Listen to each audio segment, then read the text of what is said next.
Leveling up. Extreme business growth through raising your game. When what was once extraordinary becomes ordinary, you know you've leveled up. Hello and welcome. I'm George Swift from Bigger by Bolder, and this is the Leveling Up Podcast. The Leveling Up Podcast is here to give you the personal development, the entrepreneurial development, and the business growth that you, the ambitious business owner, desires. I'm here to give you the inspiration, the motivation, but above all else, to challenge your aspirations to take you and your business to the next level. Don't forget to subscribe to this podcast and never miss an episode. It is September, the kids are going back to school, and we are starting to get our head back in the game if we maybe lost our head a little bit in the game over the summer period. I get it, we're busy, our family's been at home, it's been a crazy, hectic 4 or 5 months, not just in the UK, but obviously across the world. And I get it, you might have switched off a little bit over summer, you may have found it a little bit hard going because maybe your client switched off over summer. Regardless, we are now getting into autumn, and autumn, if you know anything about me, is a period where I start to beat the sales activity drum. It is time to get back on that horse. It is time to push a little bit harder. It's time to go out and fight for what you need for you and your business. And today I want to give you a reframe on selling that maybe will sit comfortably with those people out there, which I know there are many listening right now, that feel a little bit uncomfortable with the whole idea, the whole concept of sales. The reason being, of course, it's a mindset issue, but it's not necessarily your fault because you've had bad experience around sales in the past. You've had terrible salespeople phoning you up on a Sunday afternoon trying to sell you double glazing or insurance or a claim, no win, no fee. You've also maybe seen a lot of films or TV programs, or, you've just observed really bad sales practices, the hard sell, the heavy-handed sell, the salesmen that just really push products onto people who don't really want it, that take time from people that don't have it to give, etc., etc., etc. So it's not surprising that many of us do have a negative connotation to sales. Double that down with most people's pathological fear of rejection, upsetting people, wanting to please people, not wanting to be the bad guy. Add all of that in place, on top of the fear of failure, the fear that you're being a burden to other people. And what you've got now is someone that is unconsciously going to be very, very resistant to getting out there and doing sales. Now, the reason I bang on so much about sales, both on this podcast, but also in all my masterminds and in my groups, is because sales is what's going to grow your business. Of course, you've got to do good things. You've got to deliver great service, build great products. You've got to do marketing well. You've got to do your systems, your processes. You've got to get your finance in order. Of course, all those things are important. But fundamentally, sales is what's going to grow your business. And I see way too many small business owners just struggling to achieve the potential, struggling to step into the possibility that's out there for them because of their reluctance to go out there and do sales. Now, as a person in your business that is expected to do sales, which almost certainly it's going to be if you're a small business owner, if you're a slightly bigger business owner and you maybe have other people that also do sales for you or take care of all your sales for you, then you still need to be in the sales game because you still want to make sure that you're stepping up to being the sales director, if you like, in your business that's pushing those salespeople to deliver the best results for your business. Regardless of where you are in your own business journey, sales is going to be with you from now until the day you exit your business, shut your business down, or you pop your clogs. Sales is what is going to grow your business and what maintains your business. Now, you already do a lot of sales in your business. It's just you don't necessarily feel like some of what I'm going to call sales is actually sales because it doesn't feel salesy. So let's take this for example. I've yet to meet an entrepreneur who hates sales, but also who hates that telephone call with the prospect that's been recommended to them by someone that they know, they like, they trust, they have a strong relationship with. I don't know any business owner that doesn't enjoy that conversation. The person that phones up and says, I've been speaking to my friend Jack, and Jack says, you're the guy, you're the girl, you're the person that I need to be talking to solve this problem, and I wondered if you might be able to help me. I don't know a single business owner that has a problem with that conversation. If you do have a problem with that conversation, then you are in serious trouble because, of course, nothing is handed more easily, more readily on a plate to you than that. And therefore, you need to go and definitely do some deep-rooted work on why you wouldn't enjoy that conversation. And I'll be honest with you, you need to really question your ability, your compatibility to entrepreneurism as a whole. Truth matter is, I have yet to find anyone in business that doesn't love that conversation. The person comes to you, they want to speak to you, they want to hear from you. They want you to sell to them. They want you to share your experience, your expertise with them. They want to buy from you. And you get to have a conversation where you consult with them and you ask what they're looking for. And you're in there and you're relaxed and you're comfortable. And because it doesn't feel like you're in a position of being mass rejected. It doesn't feel, of course, like you're putting upon them. It doesn't even feel like sales at this point. You're just trying to help someone out that's come to you from a trusted referrer or a trusted recommendee.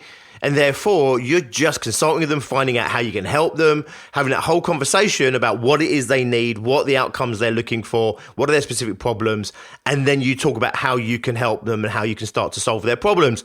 That conversation is no different to most of your sales conversations. If you've listened to any episodes on this podcast around sales, you'll get this, okay? Hard sales doesn't need to be hard sales. Sales doesn't need to be crashing down doors, putting foot in the doorway. It doesn't need to be banging on windows, shouting at people, bullying people, belligerently chasing people, pressurizing people. It certainly shouldn't be manipulating people. Sales is about having meaningful conversations. Meaningful conversations around a product that matters to a specific person. That's what you want to be having more of going into this autumn. And I'm telling you now, whilst hard sales still works, okay, there's no question that hard sale works. There's no question that hard sales definitely worked if we go back through the 90s and maybe the 80s and even into maybe the noughties. But there's no question at the moment in my mind that what's going to work for you as someone who's a small business owner, probably a service-based business of some sort, trying to serve, trying to help other people navigate the world that they're in, whether that's an individual or another business. And therefore, you are in the game of consulting with people, helping people, solving their problems. You're a good guy and you want to do good things for other good people. I get it. This mindset shift that I'm talking about with you right now is going to be for you. This isn't about just picking up the phone, belligerently bashing it until someone says yes. In fact, whilst telesales definitely works, you know, that short-term transactional approach to telesales is not the one that I would ever implement for you, for me, for any other business. Telesales, like anything, works with consistency. It works with touching base, building relationships, staying in contact with people. It works in the long game. You'll get lucky in the short game, but it works when you're playing the longer game. The approach I want to talk to you today about is about having meaningful conversations about your product, your service that matters to the people it matters to. Those conversations, even though they might not be recommendations or referrals and therefore they might not feel as safe as those, it's fundamentally the same conversation. Someone contacts you out of the blue and says, "Hi, I've heard you're the person I need to speak to. I've got this problem. Can you help me?" That is a comfortable, safe conversation because you are fundamentally having a conversation that is meaningful to someone that your service, your product matters to. The only difference we're doing when we turn it into a more of a outreach sales kind of activity is that they're not coming to you, you're going out to them. That's the only difference. And as long as you know who you're targeting, as long as you know who needs your products, as long as you know who you are critical to, who you can serve, who you can help, who you can benefit, as long as you know that and you know how your product, your services benefits those people, then the conversations you're going to have are going to be meaningful. Now, of course, there's going to be rejection. Of course, people are going to misjudge you right from the get-go. You pick up the phone and you say, "Hi, I'm George. You haven't spoken to me before," but they're going to feel it's a sales conversation straight away. No matter how you tie ribbon around that, how you approach them, even if you phone up and say, "This isn't a sales call," whatever you say, they're going to be suspicious. Of course they are, because we are totally suspicious of anybody that reaches out to us who we don't have prior knowledge of or we don't have a prior relationship with. So you're always going to get that immediate rejection. People that, no matter how compassionate you are, no matter how giving you are, how consultative you are, no matter how meaningful your intentions are, the bottom line is they're still going to potentially just not hang up on you as long as you're polite, but they'll get you off the phone as soon as possible. Or if it's an email, they'll just ignore it or reject it. If it's some other form of communication like networking face-to-face, they might be polite with you and then kind of put your business card in the bin. Whatever it might be, you're still going to get that because that's the nature of life, okay? You don't need everyone to buy from you. You just need enough people to buy from you so that you can continue to develop and grow your business, your lifestyle, what it is you're trying to create for you, your family, for your clients, for maybe society wider. So you don't need everybody to say yes. You just need enough people to say yes. You're seeking your perfect match. Just like in life with your husband or your wife or your partner, you don't need everybody to love you or even like you. You don't need everyone to want to marry you. You don't need everyone to want to go to bed with you. You just need enough. And if we're talking about marriage and that, you only need one. And even statistically speaking, if we work on the assumption that your first marriage has a 50-50 chance of success, then the chances are you probably only need two out of the whole world. And guess what? Your success rate in marriage goes up to like 80 plus, 90 plus % on your third marriage. So worst case scenario, you only need three people to want to get married to you in order to have a happy, long marriage, right? Now, I'm being a bit facetious there. You get what I'm saying? You don't need everyone to love you and like you, but we go through life in this kind of denial that we're not upsetting people, denial that people like us and people love us and everything else. And we don't want to do anything that challenges that. We don't want to do anything that challenges our own opinion of ourselves, you know, that we are special, that we are important, that we are nice people. But here's the thing, just because someone hangs up on you, just because someone rejects you, just because someone says no to you does not devalue you in any way, shape or form. It just means there was a gap. Either the person you were speaking to wasn't the right person for you. In other words, there just wasn't a good chemistry there. Or the person just couldn't see how you could help them. Or the person was in a place where they were just incapable of even comprehending what it is you're doing and having a sensible conversation with you. Or it was just the fact that you approached them in a slightly wrong way, or you could have handled it better, etc., etc. There'll be a reason why you got the no. And it isn't because fundamentally you're not worthy. It doesn't mean anything personal about you. These people don't even know you. How can it possibly be personal? If someone you're calling up for the first time, someone you're meeting networking for the first time, someone that you reach out to on LinkedIn or email for the first time, how can it possibly be personal that they're rejecting you? How can it possibly even be rejection? It's just a no. They're saying no. For whatever reason, it's just not right now. And just like marriage, sometimes you meet the right person, but it's at the wrong time. And it doesn't mean there was anything wrong with what could have been or anything wrong with the relationship. Doesn't mean there was anything inherently wrong with either of those two people or with the compatibility of those two people. It just wasn't the right time. And I want you to get your head into this kind of mindset when it comes to sales. Yes, people will still hang up on you. People may still be rude to you. You know, you put a really nice email out or you put a really nice direct message out on LinkedIn or another social media platform, and you may get some people come back being obnoxious or rude to you or offended by you in some way. It can't possibly be about you. They don't even know you at this point. So we have to put that shield up in front of ourselves and realize that when I'm going out there and I'm outreach, you know, and I'm doing outreach sales, it's not personal. It can't possibly be personal. It's got to only be about the other person. They either didn't warm to you. That's got nothing to do with you. It's them. They didn't warm to you. They didn't understand what you were saying. That's them not understanding what you were saying. It wasn't the right time for them. That's them it wasn't the right time for. You didn't communicate it well. That's your responsibility. You didn't target the right person. That's your responsibility. You don't learn from your mistakes. That's your responsibility. Does this make sense?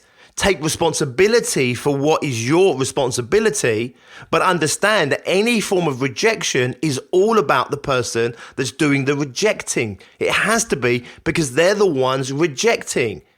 And if they're the ones rejecting, it has to only be about them and what's going on for them. Your job is to take responsibility for your part in it. Not in that one call particularly, but it's about moving forward and learning from that and understanding what you can do to improve your hit rate. What you want to do is have increasing numbers of meaningful conversations with people that your service or product matters to. If you have more and more of those conversations, you're going to find sales so easy, so comfortable. Obviously, you're going to make more closes because of that. You've got the right people in front of you. So, of course, you're going to have more success with your sales. You're going to feel better about sales. And you're going to realize that actually, deep down secretly, you never even knew it, you love sales. What you don't love is the concept of rejection. You don't love pushing people to buy something that you perceive they don't want. You don't love going out there into the wilderness to be shot down. That's what you don't like. It's not the sales you don't like. It's the connotations around sales. And number one, not all sales ends in that kind of outcome. And number two, if you shift your whole mindset, your approach to targeting people that your product or service matters to, and your aim is to have meaningful conversations with them. Now, this is an approach that I would say is good at any time. I would say, given the uncertainty that we're going into in autumn, given what we're seeing all over the news, given what we're seeing around the world, given what we've all gone through, given what I can see for so many of my members and so many other small business owners out there, that it is getting tougher, that people are still interested, but it's harder to get the close. It's harder to get people signed up. It's harder to get money to transact because of all the uncertainty in the world, because of the uncertainty in the individual. And in other episodes, I talk about how you have to create that certainty for them, not by manipulating them or lying to them or cheating with them, by having meaningful conversations with them. If you can get a couple of minutes with someone, you should be able to get 20 minutes from that same person. Most sales conversations are shut down in the first 5 seconds, 10 seconds, maybe the first 20 seconds. Once you've got them for a couple of minutes, the chances are you'll be able to keep them for a little bit longer. Now, I'm using telephone as an example right now. This could be Zoom, of course. This could be virtual networking. Networking itself is starting to open up. This could be a conversation you have with someone sitting on the bus, sitting on the plane, whatever it might be. When we're having this, what I call outreach sales approach, which is you're going out and speaking to someone that doesn't know you exist. That's what I'm calling outreach sales at the moment, as opposed to an inbound sale, which is when someone phones you up saying, hi, I'm looking for a product. Can you help me? Or someone's referred me to you. I need to have a chat with you, right? That's inbound. Of course, inbound is comfortable. Of course, inbound is the ultimate holy grail in terms of marketing, in terms of brand positioning, personal brand identity. Of course, that's the ultimate aim of all of our businesses, is where the phone doesn't stop ringing with people saying they want to be customers of ours. The truth of the matter is that is the holy grail. It's where we're working towards. We want to increasingly have more of that. But the truth of the matter is, it's not easy to achieve that. It's certainly not the fast game. And for most business owners, it's unachievable to get to that place, certainly to that place where it's delivering all the business that they need. You're going to have to go out there and reach out to other businesses, reach out to other individuals who don't know who you are, put yourself in front of them, and going to have to discuss how you can solve their problems. But as long as you keep the mindset, which is it's a meaningful conversation with someone that my product matters to, you are going to have the right kind of energy, the right kind of mindset, the right kind of conversation with them. You're going to bring the right body language. You're going to bring authenticity, honesty. That doesn't mean they're always going to pick up on this. I said this, you're still going to get, inverted commas, rejected, but there is no rejection of you. It can't possibly be about you. But you will increasingly have more meaningful conversations. And it's this meaningful conversation that's going to lead you to sales. It's not about how do I convince someone to buy my product? How do I manipulate someone into buying my product? How do I apply this technique or that strategy, this NLP mind meld? It's not about anything like that. It's sitting in front of someone, having a meaningful conversation about what they need, what they're trying to achieve, what their goals and ambitions are, what their fears are, what their desires are. And it's about you helping them make the match between what you do and what it is that they want to achieve, what they want to get. If there's not a match, you want to be the business that turns around and says, I don't think we are right for you. And if you go into every sale willing to let the sale go, willing to walk away from the sale, if it's not right for you or it's not right for the customer, can you imagine what energy you're bringing to that?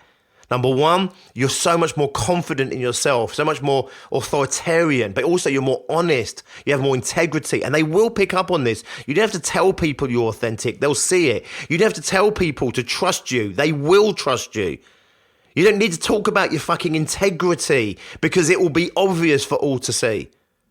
And when we go to these sales trainings and they're saying, right, you want to convey authority, you want to build trust, you want to, be seen as authentic. Fuck me, right? What a lot to try and achieve. Just be those things, right? Don't try and portray it. Just be it. They'll see it. The human species, we've evolved over millions and millions of years to be able to decipher the intent of other human beings. We know when someone's in the room and we can't quite trust them. We know when we're in the room with someone and we think we can trust them. It's not infallible. It's not 100% by a long shot. We all know of people that we thought we could trust, but maybe we couldn't. But as a general rule, we do know when we're in the proximity of authenticity, integrity, honesty. We don't have to fucking portray it, act it. We don't have to sell it. We don't have to fucking speak about it or talk about it. Be it, they'll see it. Does this make sense? And then you go in there and you just go in there to serve and to help with the end aim in mind, which is to get the conversation to a point where you are either the right provider, the right product, the right service for them, or you're not.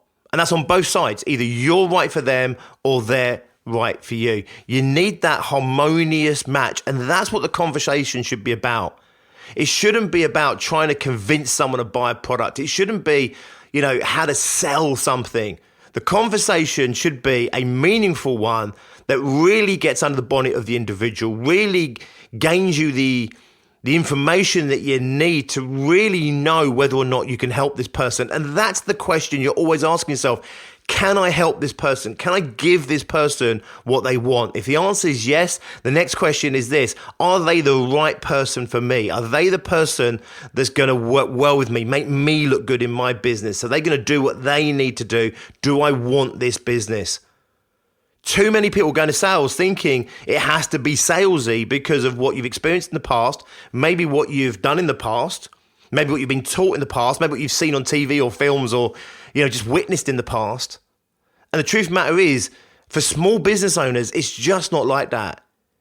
Rather than trying to convince someone to buy something that they're not sure they want to buy, you want to find out what it is they really need and what they genuinely want and see if there's a connection. And if there is, your job is to consult with them, to have a meaningful conversation with them, to demonstrate to them how what you do can serve and help them in what they're achieving. You do it with authenticity, you do it with integrity, you do it with honesty. You're willing to walk away if it's not right for them or it's not right for you. And then at the end of the conversation, it's a real simple, which is, do we go with this then? Are you up for this then? When shall we start? Whatever it is, you don't need fucking manipulative fucking closes. You don't need a million closes. You just need to get them to a point where the fundamental question comes out, which is, right, you're right for me. I can see I'm right for you. I can see how I can definitely help you. Can you see how I can definitely help you? Yeah. Is this something that you want to move forward on? It doesn't have to be some really compounded, convoluted closing process designed to manipulate another human being to do something against their will that favors you. If you've listened to any of my episodes over the past month, I've talked a lot about big brands and big brand marketing, how we're manipulated into buying products, because if we weren't manipulated into buying products, we wouldn't want the fucking things. However, you do something meaningful. I know you do. You're a small business owner. You do something meaningful that is needed by another person. You want to find more of those people, have the meaningful conversations. You will get more sales. You'll be more confident. You'll realize that you are actually a great salesperson. You love sales. Your business will grow, and you are on the trajectory of that extreme business growth that we are all looking for. Awesome. Thank you for listening. As always, we're going into September, going into autumn. Look, it's going to be a bumpy ride. We are definitely going to be hitting some turbulence over the next 3 to 6 months, maybe beyond. Hang in there, fasten your seatbelt, take control of your aircraft, ride those bumps, ride those waves. Stick with me. I'm here all the way through it with you to help you with the mindset, to help you with the tactics, to help be in your team with you, on that journey with you. Together as small business owners, we must band together, collaborate together, work together, support each other. I truly believe we are the future of society. We are the fabric of society. 1 in 10 roughly working people run their own business. Most of those businesses are one-man bands. We need to stick together. We want to make sure that we get through this and get to the other side. There'll be some good times ahead of us. There'll be some tricky times, and I'm sure there'll be some really tough times coming up. It's just the nature of what's unfolding in the world around us right now. Let's get through this. Let's do what we need to do. Grow our businesses, maintain our lifestyles for ourselves, our families, our loved ones, society around us. And together we will get through this. If you are feeling a little bit alone out there, you're feeling a little bit like a ship lost at sea, if you're unsure of what you should be doing, shouldn't be doing, if you don't have the support around you that maybe you once had, if you want to come and give us a shout, we'd love to hear from you and talk to you about what we're doing at Bigger, Brighter, Bold, what we're doing with our mastermind groups at all levels, whether you are under 100k and looking to break that 100k turnover mark, or whether you're over 100k or even multiple hundreds of k, even 1 million, and you're looking for that extreme growth in your business, then definitely come and talk to us. You'll find an email for Tracy Miller in the descriptions below. Drop her a line, say to her, look, you know what? I think I need some help. I think I need some support. I think I need to be around like-minded people who support me, encourage me, educate me, stimulate me, kick me up the arse and hold me accountable when I need it. What have you got on offer? And let us have a meaningful conversation with you about what it is that we do and how we can support you in your aims and your endeavors and what it is that you're trying to achieve for yourself, your business, your family, your loved ones, and your overriding aspirational ambitions. If you're not ready for that conversation just yet, then go and check out my website. You'll also see a bunch of resources there, but also you'll see some resources in the descriptions of this episode to help keep you on track, keep you focused, and keep you in the game. I look forward to hearing from you. I'd love to see you at some point in the future. We'd love to welcome you in our groups. Until then, as always, be successful.